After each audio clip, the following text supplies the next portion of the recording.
Hello everybody, this is Jimmy for Nintendo Weekly bringing you our very first video review.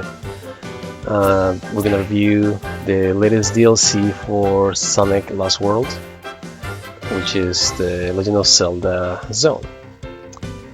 So let's check it out.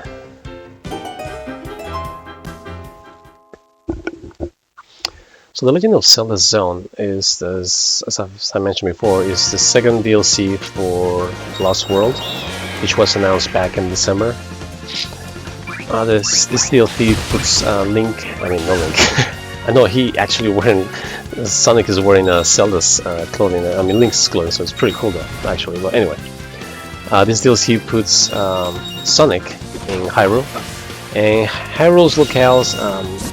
The Zelda locales shows different areas of a couple of makes reference to a few Zelda games. For instance, right here we're in what seems to be a Lake Hylia, which is obviously the one for Ocarina of Time. And you can see right there in the background the castle. That's Hyrule Castle, which is the architecture reminiscent of the Twilight Princess. The graphics are really nice. I really enjoy it. It kind of gives us a little preview of what a Zelda game might look like, even though it's a little bit cartoony per se, but it is in the art style, in my opinion, of Ocarina of Time. So that's probably what Ocarina of Time would look like if there were to make a remake on the Wii U. Unfortunately, I just want to apologize beforehand. As you can tell, the graphics aren't the best of all, but we have to use 480, and I still don't have my HDMI cable. I'll be an adapter to do a proper capture. But anyway, one of the small complaints I have about this DLC is, as you can tell right there, how the camera has a mind of its own. Is set in certain positions. So once you reach a certain part of the level or a certain area, the camera just like stays fixed. So you have no control whatsoever of the camera. So as you can tell right there, it just keeps moving on its own, and you can't change it. It's just fixed, so it is rather a bit cumbersome if you're trying to navigate around or walk around and try to do something else. So you have to, like you see right here, I had to go all the way out here to be able to have the camera behind me again and do a proper jump. Anyway, and here the rupees, which are plenty of those all over the place. Those are the equivalent to those little animals that you collect through Lost World's levels. And instead of rings, you have, as you can tell, you have classic Legend of Zelda hearts, which start with 3 just like in the regular games. And here are some of the bad guys reminiscent from, again, also from Ocarina of Time. I forgot their name, shame on me, but anyway. I don't know why I went back here. Oh yeah, just show you right there that, Fairy is not really Navi per se, but it's one of those the ones you get from the bottle that recover your hearts. Anyway, this level features it's a very short level. It has quite a few secrets, but like I said, I'm not gonna spoil all of them to you.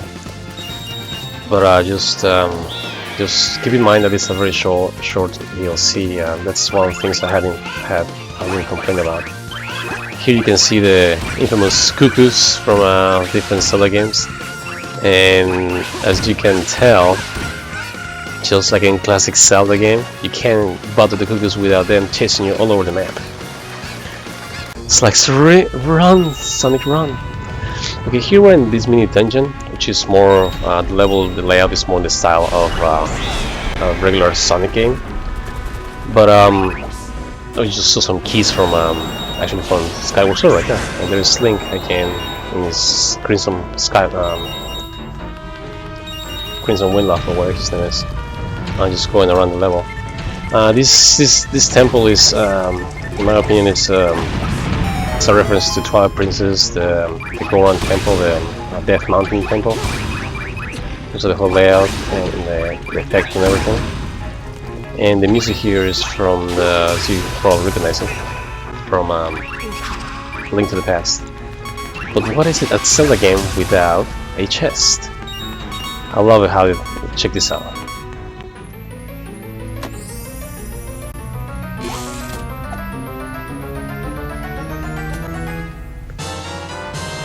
As As you can tell, the sound effects that they use in this DLC are straight from Ocarina of Time, anywhere from the item opening to when you unlock new secrets to the cuckoos. It's just straight from Ocarina of Time. This level is actually really small. You can probably zoom through it on a speed run in probably less than a couple minutes. And even though there's some secret areas that you can still explore and find a couple of treasure chests, this is still a very small DLC.